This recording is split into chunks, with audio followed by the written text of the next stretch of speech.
Did you ever hear the idea that God was possibly an alien? The things I want to share with you is scaring the hell out of scientists right now. DNA research proves that every human that's been here on Earth has altered DNA that's only possible in a lab. In other words, our creator didn't do it. Is it possible aliens did this? Our government denies their existence, but it's perhaps they do so because if they didn't, it would mean we are not in control and they can't protect us. Some of the public ignores and humiliates anyone that's brave enough to step up when they see these things. I've spent countless hours trying to decode how it is that we got here. I have come up with what I call the 7 elements, or 7 smoking guns, as it would seem, based on what few things we do know about aliens. My goal was to see if such possibilities existed in the Bible, and to see if I could place aliens at the scene of the crime. We are ongoing victims to a conspiracy against our race. This started before we had ever first set foot on Earth. We were placed in a compromising position, and as a result, continue to suffer immensely. The sad part is, we've been blind to all of it going on. The offenders were smart. They had a few too many tricks up their sleeves to make it all possible. Scientists agree with all of the sections of my theory,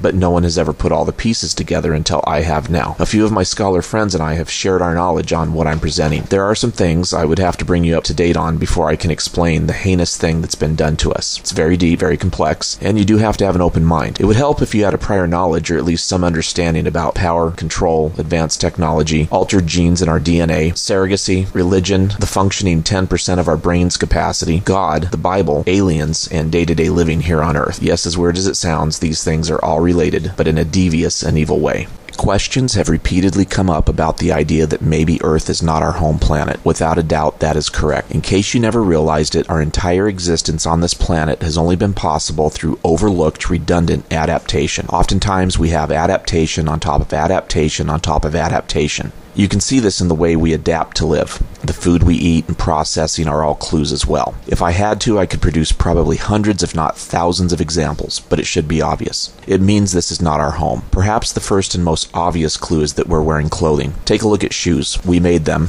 then Mother Nature kicked back by giving us fungus, so we had to make socks. Clothing was an immediate and obvious way of telling us it's time to adapt to our new home. There isn't any other life here on Earth that goes through what we go through simply to eat a meal. Think about it. Cooking, packaging, germs, viruses, sickness attack us like no other life form here on Earth. And in return, we adapt yet again to get around them. It's a clue that Mother Nature doesn't want us here. She is rejecting us because she is not our Mother Nature. We are a virus on Earth. We were placed on a planet that was not intended for us. In simple terms, we breathe air and drink water, but we can't even drink the water without processing it first. Perhaps another clue of adaptation to survive. You might argue and say that there's freshwater streams, but that would also imply that all humans were expected to live close to those limited sources, or we weren't supposed to grow in population. Either way you look at it, it's adaptation. Meat requires several processes, including cooking, and fruits and vegetables can't solely keep you alive. The need for meat is so strong that we have to breed our animals or lose them from our menu. Jesus taught us how to fish. It's as though we are so stupid we would have starved. It's another good clue that we aren't from this planet. You would automatically know how to fend for yourself on your real planet. If we weren't clever, we would be dead. Our need for adaptation is so apparent that we have things like fast food, convenience stores, and inventions to speed up our adaptation needs. We are so busy to adapt that we don't have time to do the things we need to. Why do we need soap, shampoo,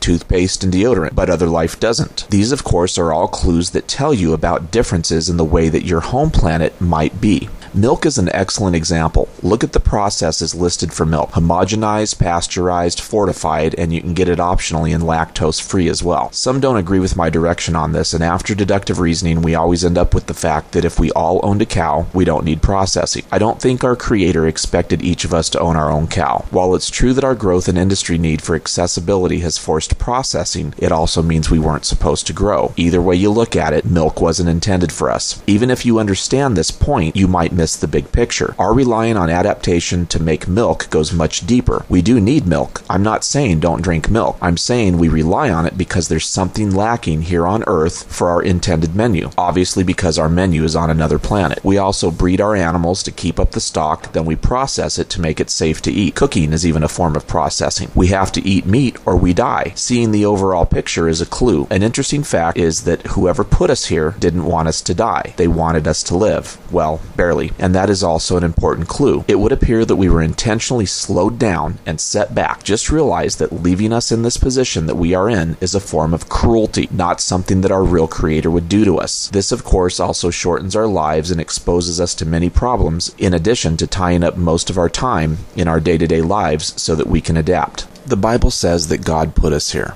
That is probably the best place to start. There have always been religious followers and people that have had a hard time understanding. So this has spawned atheists. This is not about rewriting the Bible. It's about what really happened in the beginning.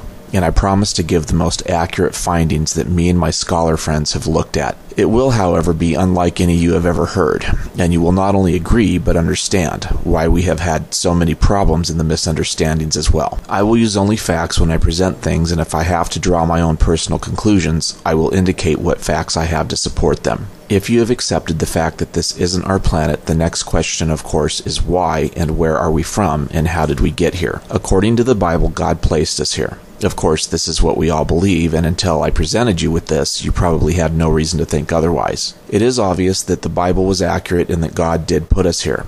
Of course, this also suggests that He isn't our real Creator.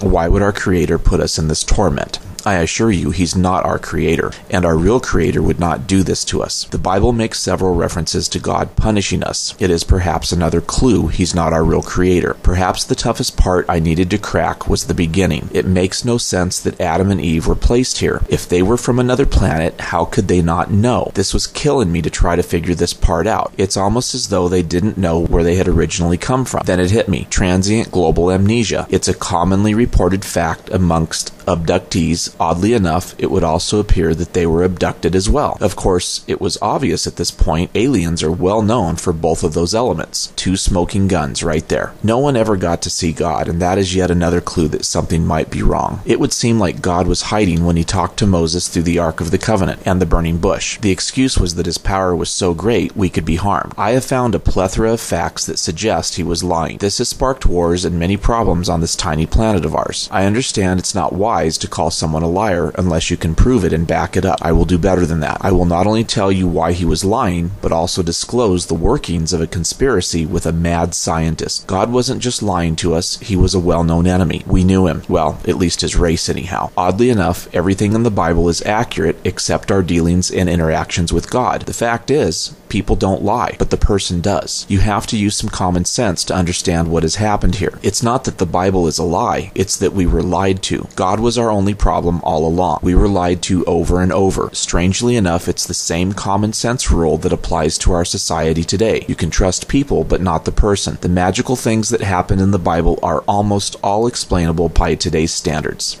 Understand this was all done in the name of something very important. Our human bodies offer them unlimited access to a plethora of experimentation, including technology, control, DNA manipulation, sperm, ova, and surrogacy. We even invite them to all of this based on the fact that we have no defenses against them. Some reports of encounters we have had, in addition to some in the Bible, suggest there is a competition of races. So if you don't believe in aliens, not only are you wrong, but there is many races of them out there, and they have fights and wars. I have studied alien reports all of my life. I have to let you know that my findings show they are never friendly. Most of the reports I read are in the category of what I would label control technology, but people have reported sperm, ova, surrogacy activity just as often. This experimentation is a key in any life. You have to understand that we even do this. Look at it like when we fly over a tiger and tranquilize him and put a transmitter in his belly. Of course, there's one major difference: the technology. It makes Star Wars look like a Western. When God burned a city to the ground in Sodom and Gomorrah, it had all the telltale signs of an atomic bomb. It had radiation, the explosion, the heat, turning the sand to glass, and other things. Of course, hardcore religious folks get silent when they hear this. Perhaps they're worried because the magic of God has been discovered. It's not my point. If you missed it, it's cruelty. Why would our real Creator do something like that to us? It once again proves that God was not our Creator. I will make an assumption to believe that our true Creator is a creator and not a destroyer. We never got to see His face. He used the Ark of the Covenant to talk to Moses, which has now been explained as nothing more than a hard build of a radio device. The location on Mount Sinai is excellent for radio communications. Even today, we put our radio antennas on mountains as well. Mathematically, God had to be close by because it takes 1.3 seconds to radio the moon and 4 hours to radio Pluto. It would appear that God was actually on Earth at all times that he spoke to Moses. It's misdirection, and he's using technology to not only hide, but impress and create a false image. But wait, if God can hear our thoughts, why do we need the Ark of the Covenant? Well, I promised the truth. You wouldn't believe it. God actually did possess telepathic powers. We have heard similar stories about people that get abducted and have their mind invaded with conversation. In my opinion, those powers might only work while in the presence of another. We do actually have a very few select people on Earth that do have that ability. It's not magic, but wow, what a neat ability to have. God may not have had the ability to talk to us with his mouth. This also means that God can't hear your prayers if you didn't put 2 and 2 together. That is wishful thinking, which there seems to be a lot of in religion. The burning bush was just another radio device that was used to talk to Moses. It's misdirection once again. It's apparent God is hiding from us, so the question is why? The excuse was that his power was so awesome we could be harmed. If his power was so awesome, why did he have to rely on technology to hide? You have to realize that the guy playing God had a devious plan so big and catastrophic that I could say he's more evil than all the evil powers that ever walked the earth put together. Realize that placing us here and giving us food, he did want us to live, but slowly and in torture. Honestly, think about it. Why would anyone put us in this compromising position when he could have easily just killed us? Well, there's one simple answer. We were to serve a purpose, and it wasn't to worship him, if that's what you're thinking. We have to cover 2 other topics before I can give the answer, because you won't understand it at this point.